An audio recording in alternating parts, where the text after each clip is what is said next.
From baggage claim to pajamas in 10 minutes. Erie International Airport. Fly with ERI.com. Fly Erie International Airport to Charlotte on American Airlines, your nonstop gateway to the world. Also, we have Breeze Airways flying nonstop to Orlando and Tampa, Florida. A great low-cost carrier providing excellent service to the regional community. Fly Erie International for your travel needs. Fly with ERI.com. Get paid to drive. Start a new career behind the wheel at the EMTA. If you are looking for a high-paying and rewarding career with full benefits and paid training, stop by or apply online today with the EMTA. Plus, EMTA riders can now enjoy free Wi-Fi on new, clean, and environmentally friendly buses to travel all over Erie County. Visit ridethee.com for more information. Get on board EMTA. Get on board EMTA. Get on board. Welcome to TalkErie.com's Joel Natalie Show, Erie, Pennsylvania's daily podcast. Every day, we tackle the biggest issues that the Erie PA region faces. Stay informed and involved as we advance the narrative of Erie. Now, here's Joel Natalie. I want to welcome in for the December meeting here, the Erie County Executive, Brenton Davis. Good to see you, sir. How are you? Good to see you.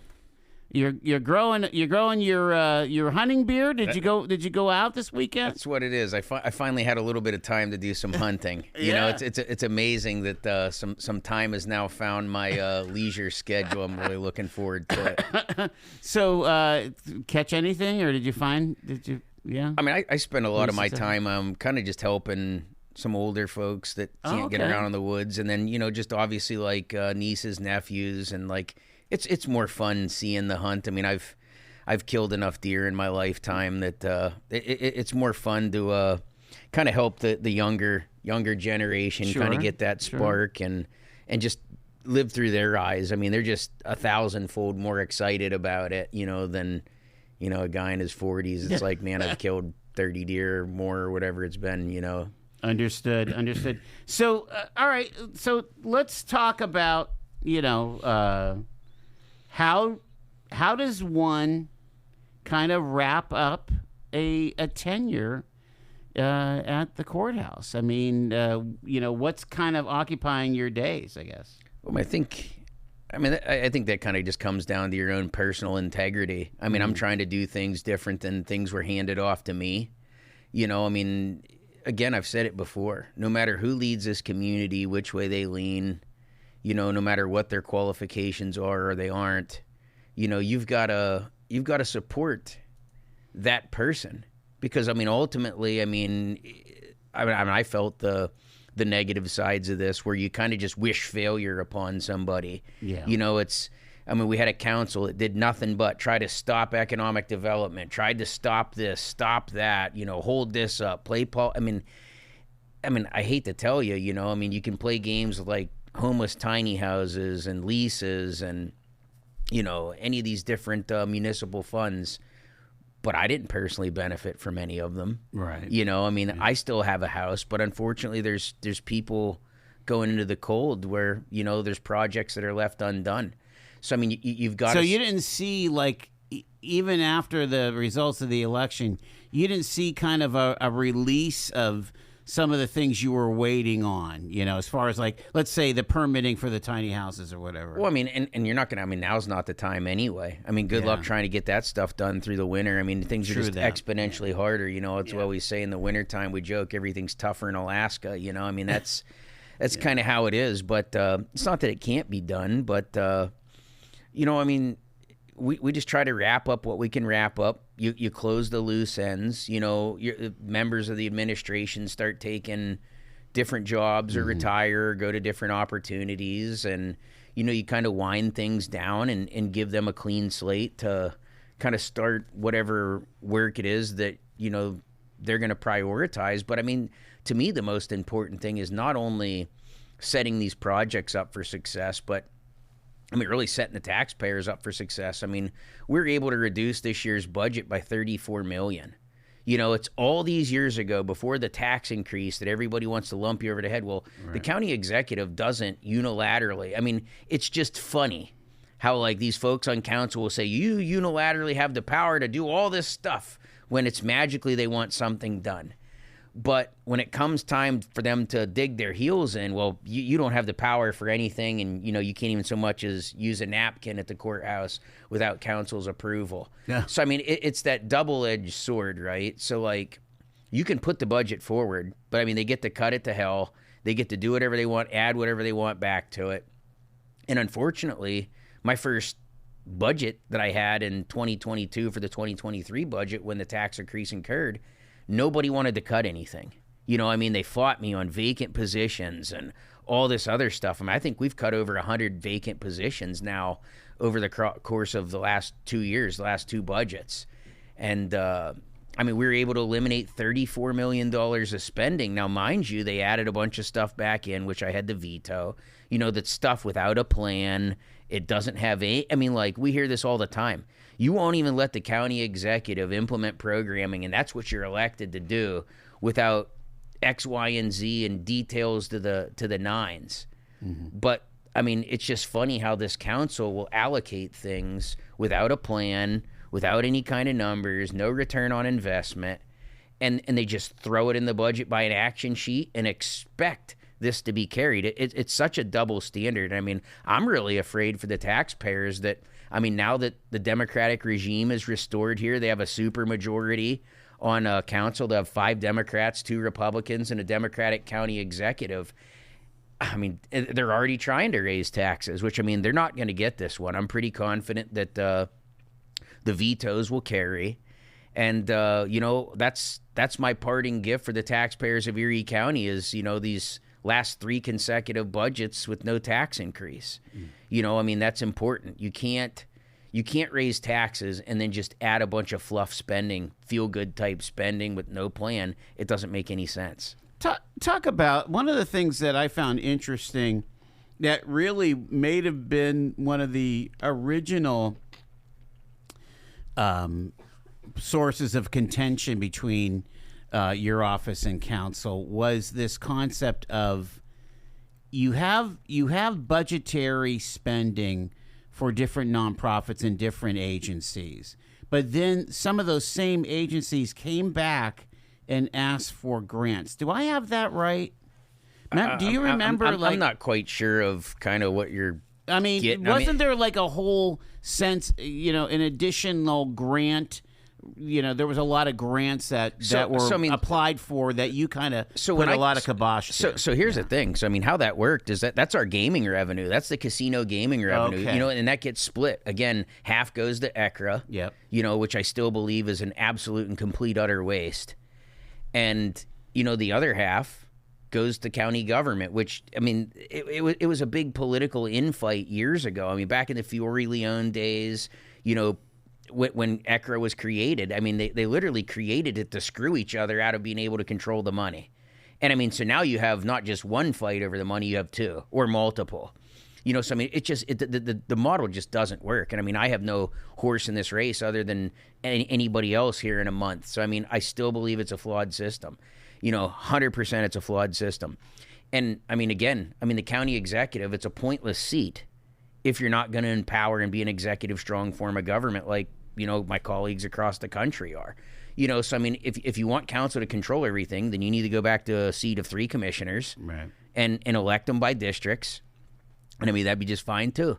But kind of how this all started is this gaming revenue. Before I took office, it was kind of just utilized as like walking around money. Kind of like you saw in these vetoes. Well, wasn't a lot of it wrapped up in like long-term debt, like for the runway, some of it's and for like some of the other stuff? Some of those long-term debt payments, which we don't have that anymore. Is that all burned off? Other than now? Just other than the community college. We pay $4 million every year to that. Mm-hmm. So I sued in state court and said, like, how are we going to pay for this? And Dahlkemper stood right here in this show and said, oh, no, the taxpayers aren't going to have to pay for it. Well, you've been paying $4 million a year every year, and you're going to continue to. It's not going to get less expensive. But these grants, it was used like walking around money. You look at even what's in here. You got Andre Horton, who's trying to funnel money to yet again to his brother's community center with no plan. Like, come on. Like, this town is not stupid, you know? And I mean, they can call it whatever they want, you know, play political games, and it is what it is. But they utilize this stuff as walking around money to grease the skids. And I firmly, and I'll stand here and say it, to buy votes. You sprinkle money around town to corral your voter base. Like, look what we give you. Look what we give you. I mean, and I hate to say it, but the favor factory is alive and well come January 5th, 2026. You know, I mean, that's the reality of what you'll see. I mean, like the municipal gap funding and all those things. We took that money that was really walking around money for, you know, the Horton who's who and their brothers and whoever else they wanted to buy votes from.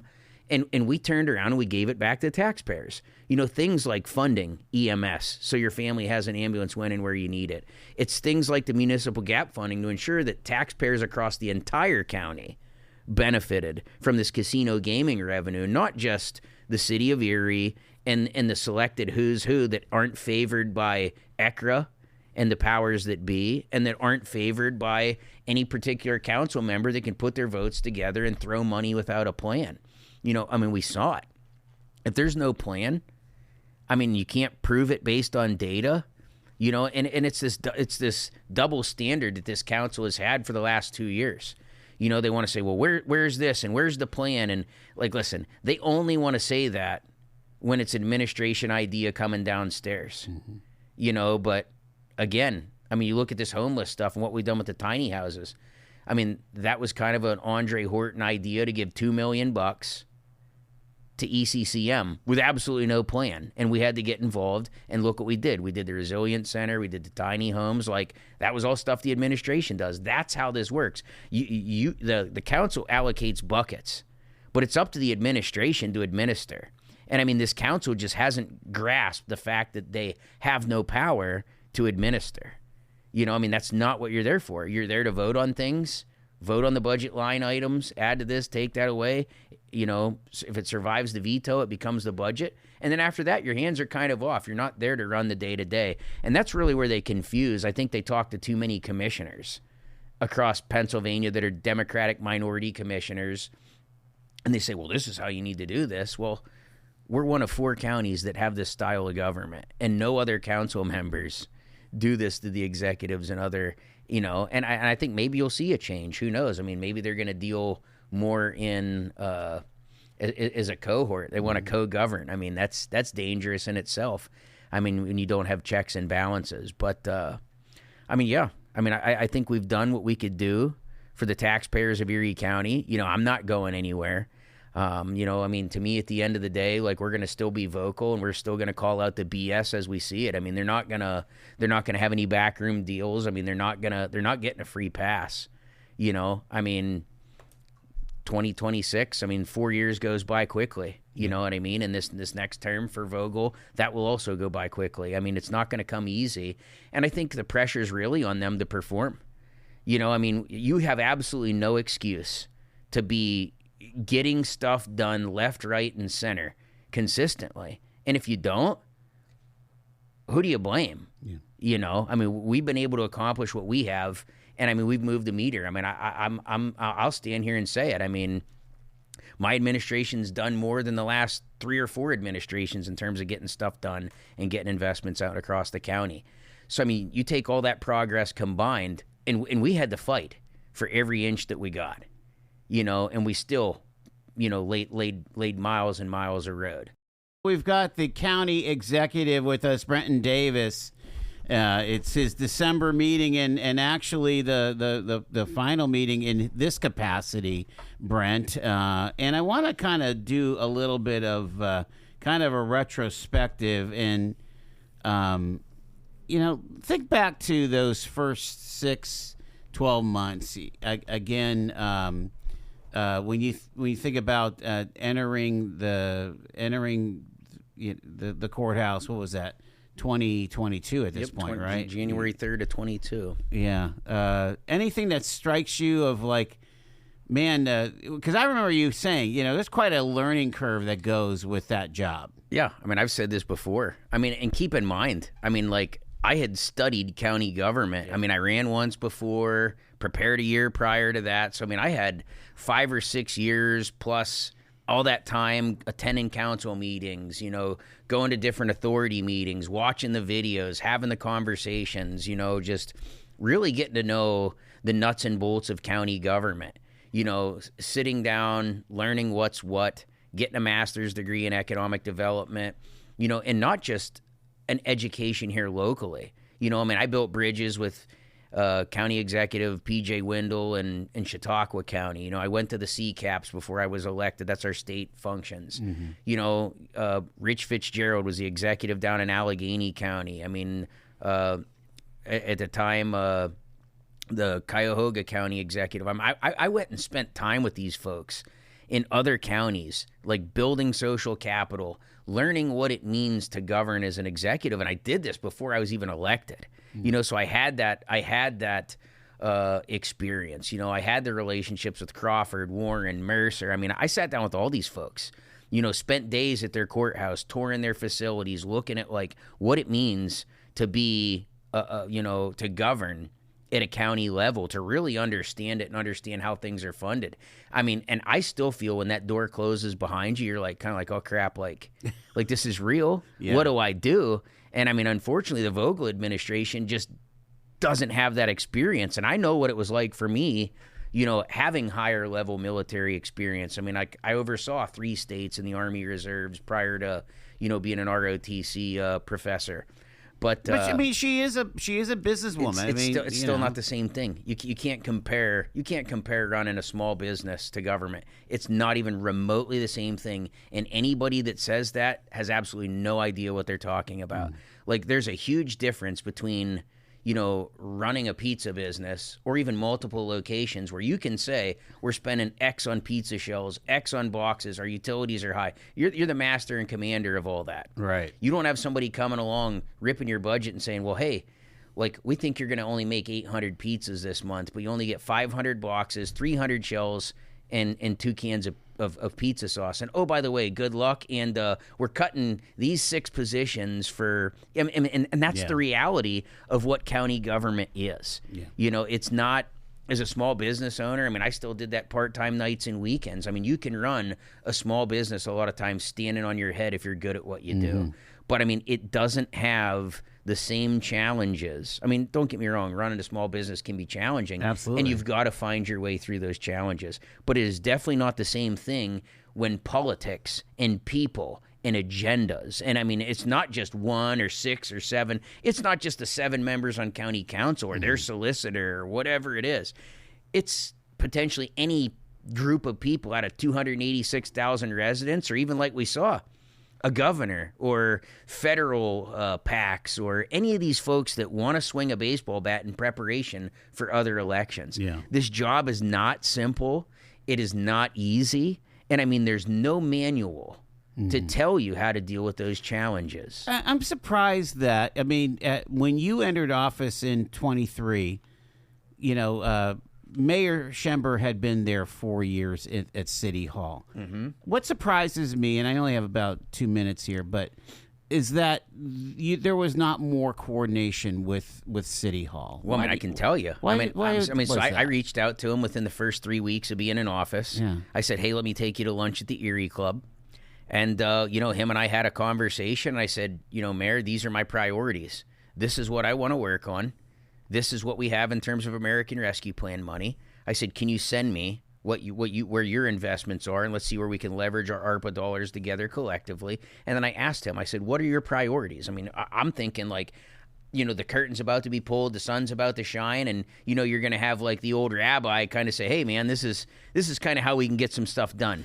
Well, the sun never shined, the curtain never opened, and he looked right at me. He says, well, I don't really know, and I'll have to talk to my people and get back to you. And in that moment, I knew, and it never changed. It never changed in any of these meetings. I like Joe, nice enough guy.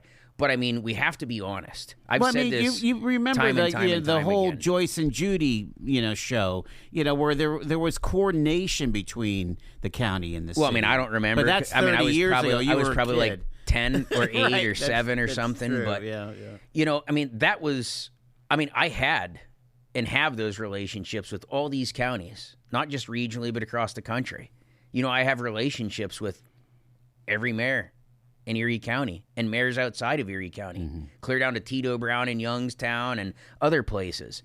But you're talking about township supervisors. No, I'm talking about mayors. Oh, okay. You know, in Youngstown, Ohio. In every county, I mean, like the wow. different, but I mean, even all the township supervisors and all the municipalities.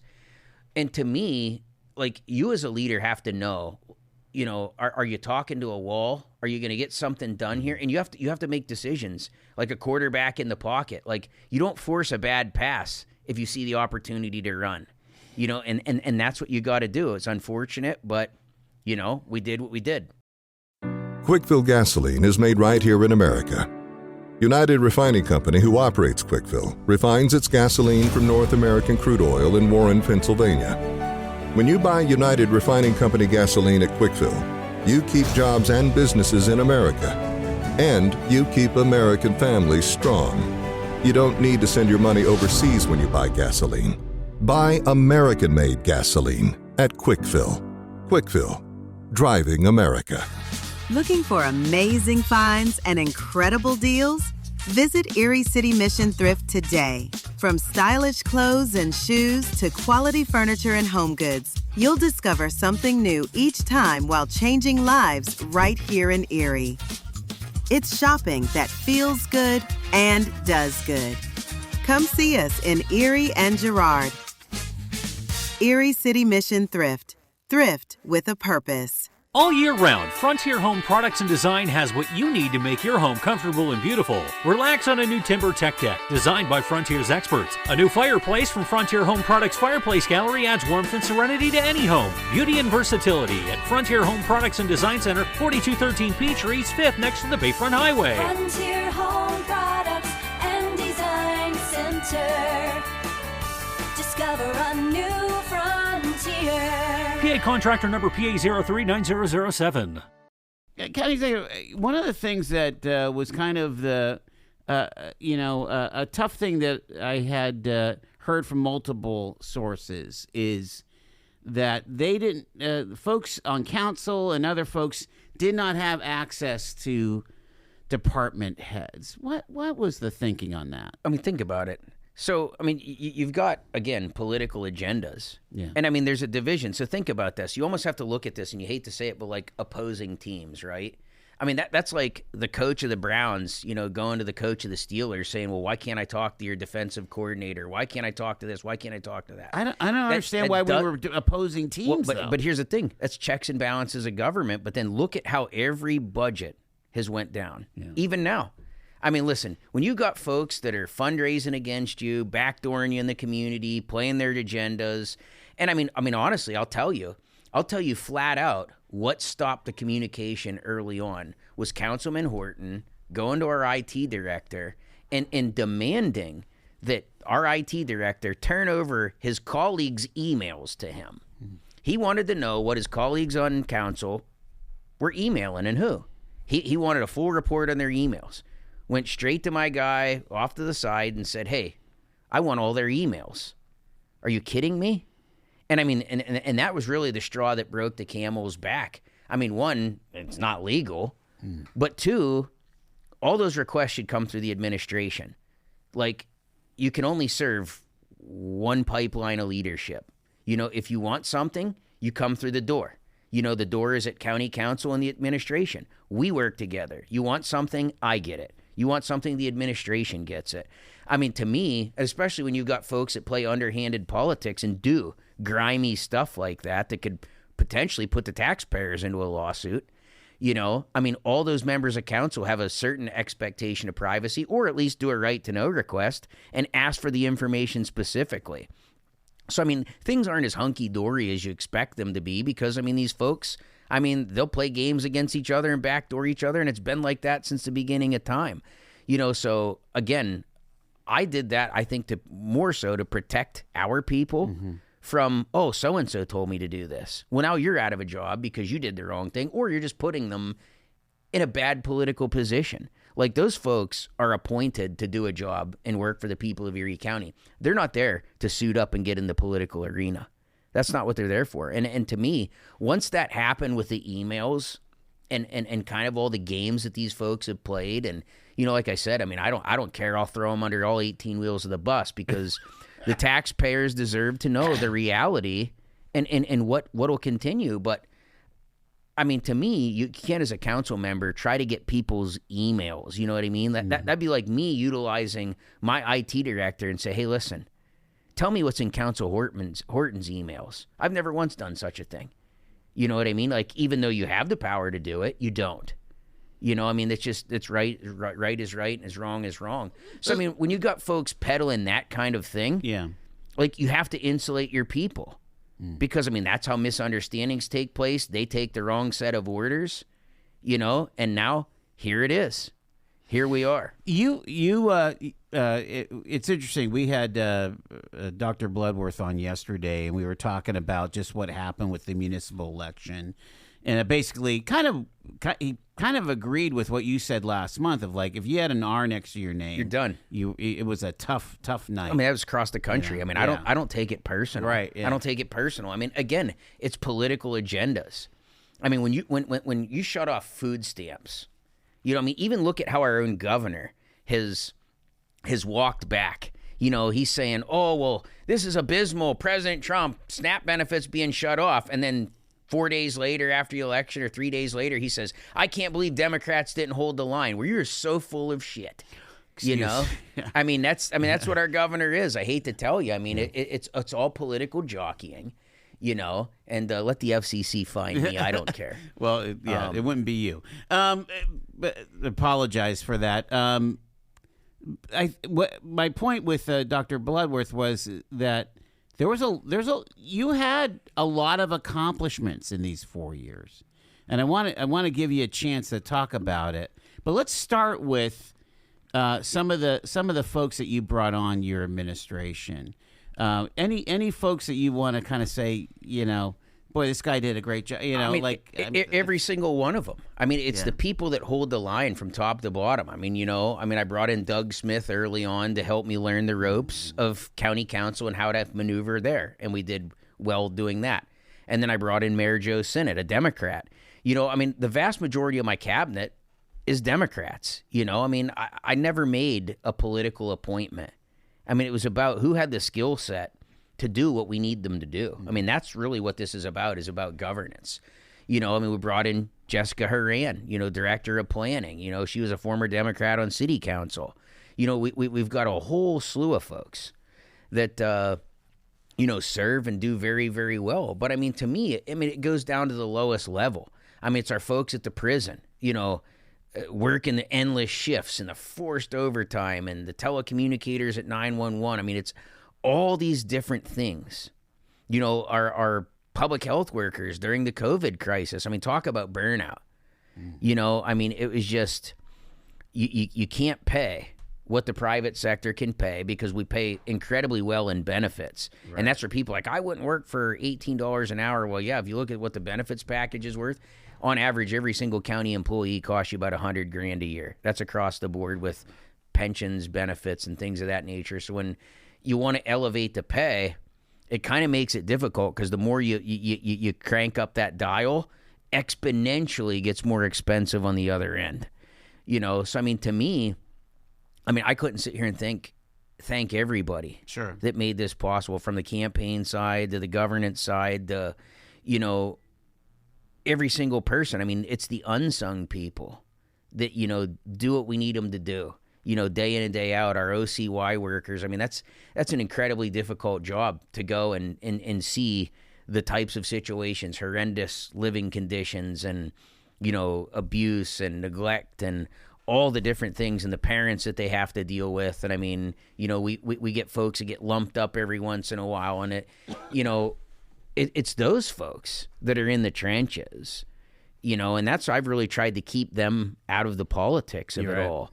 So, I mean, I can't thank, every single person, whether they're a part of the appointed administration or just people that have been through 5 or 6 administrations that bring that institutional knowledge. I'm glad that, a lot of those folks I think are going to stay on. And, the county is better for it, and that's why I've never I mean, that's always been my marching orders, that they stay out of the politics. That's why we kept them out of the media. They didn't do media interviews. Like, they didn't deal with county council. Like, I wanted them to focus on the mission at hand and be free from, having their hands and ankles tied, essentially, and put in front of a firing squad. I mean, that's just not what they're there for.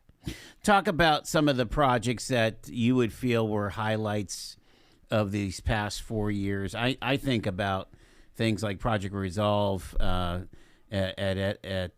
Barron there, along with GE, and also certainly Neptune. And boy, that's a beautiful place down there. Yeah, they're still clear. I mean, they're still suing over it, but I mean, Yeah. You look at all these different things, and I think people in the long run are gonna see the fact and truth and reality of what we were fighting for. What I came here to do. Like I always said at my heart, like I'm gonna win one term, and I did. And I always said from the very beginning is I am going to make the best decisions, not what is best necessarily for re-election. You've got to make the hard choices. You've got to reduce the budget. You've got to make historic investments in these things. And we've done that. So, I mean, that lifeblood is there. That's something that can't be stopped now. It's things like working with the homeless and turning the work release building into a shelter for the homeless. It's Project Resolve, Project Neptune. It's the workforce development program, Allied Health at the community college for our healthcare workers, and really expanding what's available, because I mean that is a burnout system, and it was incredibly burnout post-COVID, but it's not much better. They struggle for employees. Yeah. Do you feel like that might have been one of your biggest learnings, is to see what the potential of that community college could be? No, I mean, it's what I was fighing for. And I think that was kind of what, I mean, you get labeled with things in politics. Like, I mean, a lot of it's crap. I mean, your profile on Facebook was no community college. And 100%. And you know what changed that? Was getting control of the mechanism and making it be something that it was meant to be, a workforce development machine. But when you have folks like Councilman Horton, yet again, talking publicly about, well, I just want to lay back on my neck. And I sat in a county council meeting and I listened to him verbatim, and I'll never forget it. If I want to retire and I want to lay back on my neck and take pottery classes at the community college, I should be able to. And if that's the mindset of what people think a community college is, and these are the folks that make the funding decisions, that's alarming. I mean, it's completely uneducated. It's obtuse. And, to me, it was a matter of really just making sure that the appropriate investments were made, partnering with the right people, but bringing other partners for those public-private partnerships to the table, so you have workforce development, but you put the steering mechanisms in the hands of the private sector and those that actually create the jobs. And then in turn, we had a one-time investment. And then you have the community college that's funded by the different health systems. That's an $8 million return. So for $2 million of ARPA money, we have an $8 million return per every graduating class moving forward. I mean, that's an incredible return on investment. And it puts the hands. It's things like the LTT building, the welding school that's going to be up and running first quarter of 26, 21st or second quarter of 26 here. It's the welding, the Allied Health, it's those partnerships down in Erie. It's all those things to be able to take those workforce development mechanisms and really benefit the your local employers, your taxpayers. That's really what it's about, the next generation. Yeah. So, I mean, to me, I wasn't opposed to the idea of a community college, but when you have, like, Philadelphia Community College is, like, $90 million plus in debt. Harrisburg Community College in debt. Like, you look at all these community colleges across Pennsylvania. Kind of the old school model. It's the old guard, And it's just like... What do you think the biggest threats to Erie County are as you leave office? I mean, I don't mean politically. I mean as a metropolitan area, as a workforce, as an economy. What are our biggest threats? Well, I mean, I think we saw it very clear. I mean, in economic development, we call it NIMBY. Not in my backyard. We saw it with the library. We saw it with the Fairview Business Park. We saw it a little bit with the McCain Business Park. Kathy saw that with the Inland Port and the John Elliott's. And, like, if this area doesn't pull its head out and get serious. I mean, I can tell you, I mean, I've been headhunted from all over the country. I'm not even out of office. And I've got headhunters, I've got governments reaching out that are like, hey, we're X county. These are our problems. Are you interested in coming out here? That's kind of like a county manager, or it's like it's a hired county manager making 3 times what you make here. Yeah. But I mean, to me, that just goes to show that, like, obviously the profile that I've been able to build, you know, it put us on a different stage. We're known clear across the country. The White House, they take my phone call. You know, I mean, that is political capital and social capital that you can't buy. You have to develop it. You know, but I mean, I think the biggest threats are if we don't recognize that we can't fight every single idea that comes into this town. There are communities out here where if you leave Erie and go, we've been doing that for decades, centuries, literal. Yeah. I mean, Dr. Lynch was here talking about the missed opportunities in the 18 and 1900s. Unreal. And to me, is like, go in any direction. I mean, literally, if you go 45 minutes down any interstate, east-west on 90, up 86, or down 79, you only got to go about 45 miles before you start seeing progress. I mean, think about that. I mean, where they're more serious about investments, the different corridors across I-80, down into Pittsburgh, up into Buffalo, and that's even the communist state of New York. You know, you go west, I mean, you go west into Ohio, I mean, they're just absolutely killing the game. And they have different funding mechanisms and things of that nature that just make them, you know, 1,000-fold more successful. I mean, what would take us 100 years, they're going to do in 5. I don't see. I'm trying to understand where we're identifying the. I mean, NIMBY was very clear at Fairview Business Park. There's no doubt about that, right? You know, that piece of land there. But it doesn't matter. It doesn't matter where it is, right? Because, like, even though you moved it a little bit, so here's the challenge, right? So, yeah, okay, the so-called, like, 25 or 50 people that were around that won. Mm-hmm. No, they didn't. Because the other 286,000 residents that could be collecting tax revenue, having the businesses, attracting it. And now, mind you, there was water, gas, sewer, all of those things right there in the ground. We would have clear span buildings and we would have businesses here. Had unfortunately, council had the intestinal fortitude to continue forward with that project and represent the entire county instead of 50 angry citizens. I mean, that's the reality. So now here we have McCain. So is this a leadership failure? Oh, 100%. You know, I mean, you have to have the political courage to press forward. You're not going to make everybody happy. You're just not going to. And then we move the business park to McCain, and the guy that owns a campground across the street is livid that his campers aren't going to want to stare at buildings either. So no matter what you do, it's all about mitigated risk. And the benefit is we had to pay for that ground. So that was $3.2 million that we could have put straight into buildings and infrastructure, plus the $4 million that Mike Kelly has delivered, plus whatever we could have gotten out of Senator McCormick.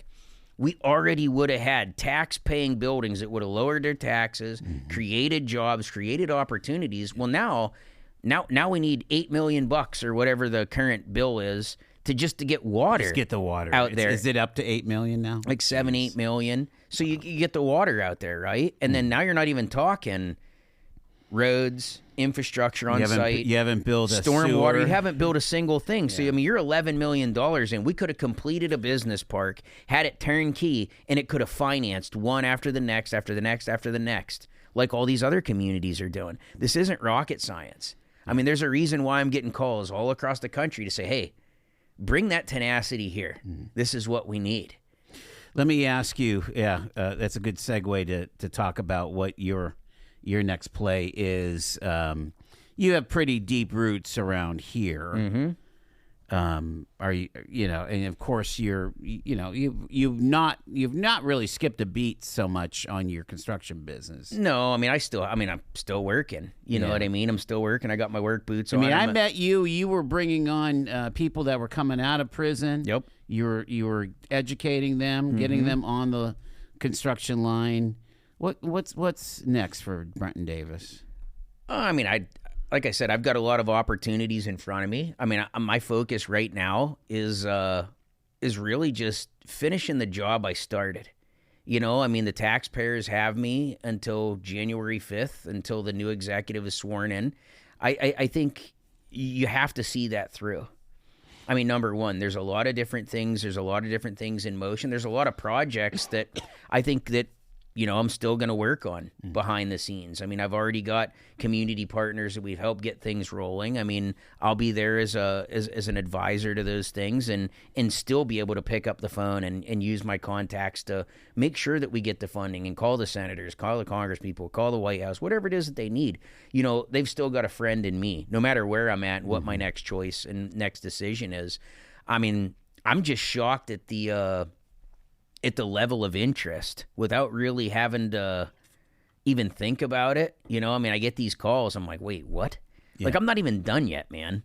You know, and I mean, they want you to jump on a plane and come visit and, you know, dangle the money carrot and all the benefits. And I mean, yeah, it could be exciting, but, you know, I've got a lot of ties here, you know, and I've got a lot of opportunities in terms of like consulting that I'm already doing for, other communities across the country.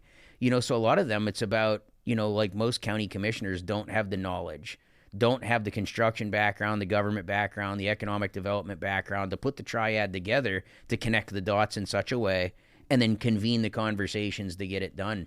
So, I mean, I think a lot of them is just, they just need the help with the roadmap. Right. So, I mean, there's a lot of different counties that have, expressed interest in needing help with different projects and how to like get their county out of the doldrums. And they saw what we've been able to do up here in 4 years.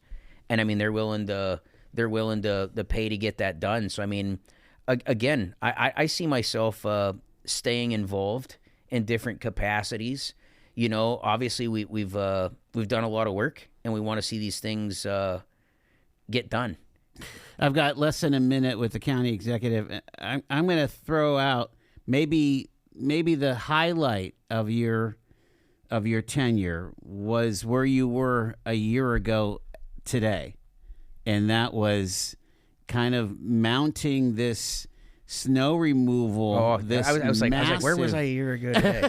you were at the county the Emergency Operations Center. So I mean, yeah, with the Secretary of Transportation. 100%. I mean, I think that's part of what gave the national spotlight to some of this stuff. I mean, I still am remembering that grader, that PennDOT highway grader going across my street in the city.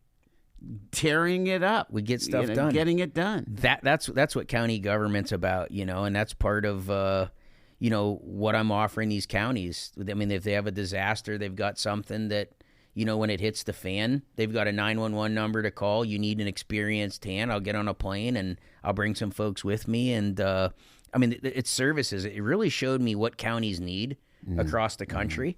And so to me, I see a new business model and some contracts that are already coming to fruition. So like I said, I'm never going to be far away, you know, so we'll continue doing the work. And I appreciate really everybody that supported me in this endeavor from the very beginning as a crazy, wild-eyed carpenter at 32 years old that said it couldn't be done. And we flipped a 25-year political dynasty, you know, so thanks to all those folks that donated and knocked doors and really just were in the trenches with me this entire time.